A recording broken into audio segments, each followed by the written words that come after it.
बिस्मिल्लाहिर्रहमानिर्रहीम। अस्सलाम वालेकुम।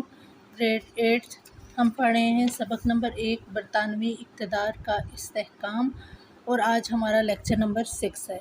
इससे पिछले लेक्चर में हमने हिंदुस्तान में अंग्रेज़ों के नज़्म व नस्क़ के बारे में पढ़ा था। हमने पढ़ा था कि हिंदुस्तान का इंतज़ाम चलाने के लिए अंग्रेज़ों ने क्या क्या इक़दामात किए थे, और आज हम पढ़ेंगे पाक व हिंद के अंग्रेज़ हुक्मरानों की अमन व शराकत की पॉलिसियाँ। अपने पिछले ही लेक्चर में मैंने आपको बताया था कि अंग्रेज़ हुकूमत ने 1858 में हिंदुस्तान पर अपनी हुकूमत कायम करने के बाद यहाँ पर मुख्तलिफ़ अदवार में मुख्तलिफ़ हुक्मरान भेजता रहा है। हुकूमत बरतानिया भेजती रही है, जिसे वाइसराय या गवर्नर जनरल का नाम दिया जाता रहा है। आज हम पढ़ेंगे उन वाइसराय के बारे में, उन गवर्नर जनरल्स के बारे में जो मुख्तलिफ़ अदवार में हिंदुस्तान में आए हैं। टोटल 27 आए हैं। आपकी किताब में 6 के बारे में आपको पढ़ाया गया है। पहला वाइसराय जिसके बारे में आज हम पढ़ेंगे वो हैं जी लॉर्ड कैनिंग। ये बरसग़ीर पाक व हिंद में हुकूमत बरतानिया की तरफ से पहले वाइसराय हैं जो हुकूमत बरतानिया के नुमाइंदे की हैसियत से हिंदुस्तान में आए हैं।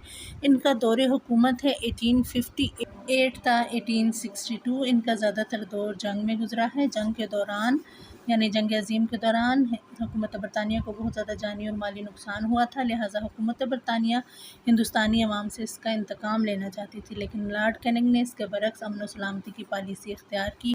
लॉर्ड कैनिंग एक शरीफ व तबा इंसान थे और आप नरमी और हमदर्दी पर यकीन रखते थे। आपने अपने एक ख़त में कहा कि मैं जब तक मेरे दम में दम है मैं इसी पॉलिसी पर अमल करूँगा। आपकी फ़याज़ दिलाना पॉलिसियों की वजह से अंग्रेज़ हुकूमत ने जल्द ही आपको वापस बुला लिया और आपकी जगह पर दूसरे वाइसराय को हिंदुस्तान भेजा।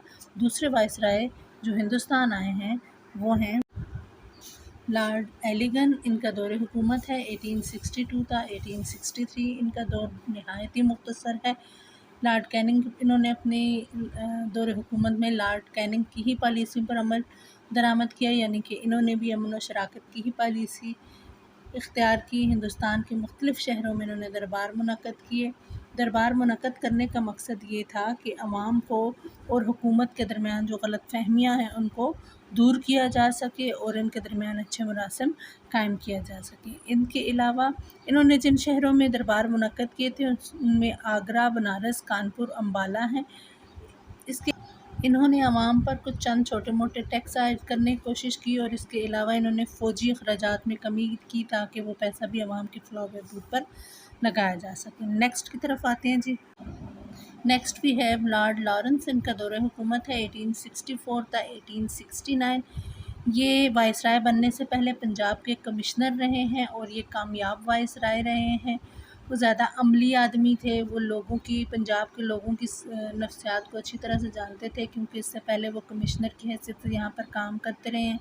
उन्होंने मुसलसल मेहनत और जद्दोजहद की बिना पर पंजाब के लोगों के दिलों में अपने लिए मुकाम पैदा किया। इन्होंने काश्तकारों के लिए बहुत ज़्यादा काम किया, मुज़ारिन के मफादात के लिए इन्होंने बहुत ज़्यादा काम किया, और इन्होंने कम लगान पर मुज़ारिन को मालकाना हकूक़ भी दिलाए हैं, जो लोग कम लगान यानी कम सैलरी पे काम करते थे।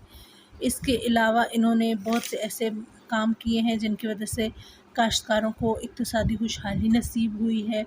इन्होंने बहुत से अवाम की फ़लाही मंसूबों पर काम किया है, नहरें खुदवाई हैं, रेलवे लाइनें बनवाई हैं, और इन्होंने रियासती अमूर में इंसाफ़ पसंदी का मुज़ाहरा किया। कोई ऐसा कानून साज़ी नहीं की है जो अवाम के ख़िलाफ़ हो। इन्होंने अवामी मसाइल और एतदाल पसंदी का मुज़ाहरा किया है।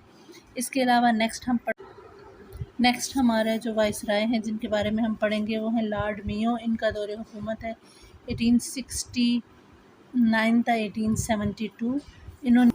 इन्होंने अपने दौरे हुकूमत में शाही रियासतों के साथ दोस्ताना ताल्लुकात कायम किए, और इसका एक सबूत यह है कि इन्होंने अजमेर की रियासत के हुक्मरानों के बच्चों के लिए एक कॉलेज कायम किया। इस पॉलिसी की वजह से इन्हें बहुत ज़्यादा मकबूलियत हासिल हुई। इसके इन्होंने बेहतर तौर पर इंतज़ाम चलाने के लिए कुछ महकमे सूबों के हवाले कर इन्होंने अमन व शरकत को फ़रोग़ दिया, और इन्होंने पाक व हिंद में एक ज़िम्मेदार बरतानवी हुकूमत की बुनियाद डाली।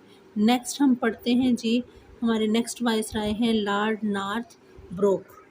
इनका दौर हुकूमत है 1872 था 1876। इन्होंने भी अमन व शरकत की ही पॉलिसी इख्तियार की। इन्होंने अवाम को मुतमईन रखने की कोशिश की ایک بار انہوں نے اعلان کیا کہ میرا مقصد ٹیکسوں میں کمی کرنا اور غیر ضروری قانون سازی کو روکنا ہے۔ اس طریقے سے نارتھ بروک نے ایک معتدل پالیسی اختیار کی تاکہ مملکت میں امن و سکون رہے۔ ان کے دور حکومت میں بہار اور بنگال کے کچھ حصوں میں قحط کی صورتحال پیدا ہو گئی تھی، تو اس دوران نارتھ بروک نے کھلے دل سے عوام کی مدد کی۔ لاسٹ وائسرائے جو آپ کی کتاب میں ہیں وہ ہے لارڈ لیٹن۔ لارڈ لیٹن کا دور حکومت ہے جی 1876 تا 1880 تک۔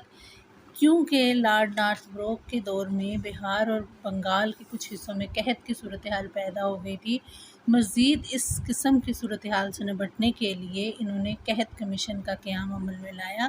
انہوں نے تجارت کے فروغ کے لیے بہت زیادہ کام کیا، تجارت کو ترقی دی۔ انہوں نے صوبوں کو زیادہ سے زیادہ خود مختاری دی۔ انہوں نے سول سروس کا نظام متعارف کروایا۔ سول سروس یعنی کہ سرکاری ملازمتوں کا نظام جو کہ 1833 میں سٹارٹ ہوا تھا۔ انہوں نے یہ ہندوستانی عوام کے لیے متعارف کرایا، اور یہ بھی اس بات کی یقین دہانی کرائی گئی کہ ہندوستانی عوام کو بھی سرکاری ملازمتوں میں حصہ دیا جائے گا۔ یہ تھے جی لارڈ لیٹن۔ ہم نے آج 6 وائسرائے کے بارے میں پڑھا ہے، اور حکومت برطانیہ کی طرف سے برصغیر پاک و ہند کے لیے پہلے وائسرائے لارڈ کیننگ تھے جو 1858 میں آئے تھے، جبکہ لاسٹ وائسرائے ہندوستان کے جو تھے وہ لارڈ ماؤنٹ بیٹن تھے۔ آپ کی کتاب میں آپ کو پہلے 6 وائسرائے کے بارے میں پڑھایا گیا ہے۔ آپ کا ہوم ورک یہ ہے کہ آپ نے ان 6 وائسرائے کے بارے میں پڑھنا ہے، کتاب پر سے ریڈ آؤٹ کریں، اور ہر ایک وائسرائے سے پیج نمبر 7 سے لے کے پیج نمبر 10 تک یہ ٹاپک موجود ہے۔ آپ نے ان کو پڑھنا ہے، اور ہر ایک وائسرائے کے بارے میں آپ نے 5 سینٹنسز اپنی اسائنمنٹ فائل پہ لکھنے ہیں۔ Thank you very much.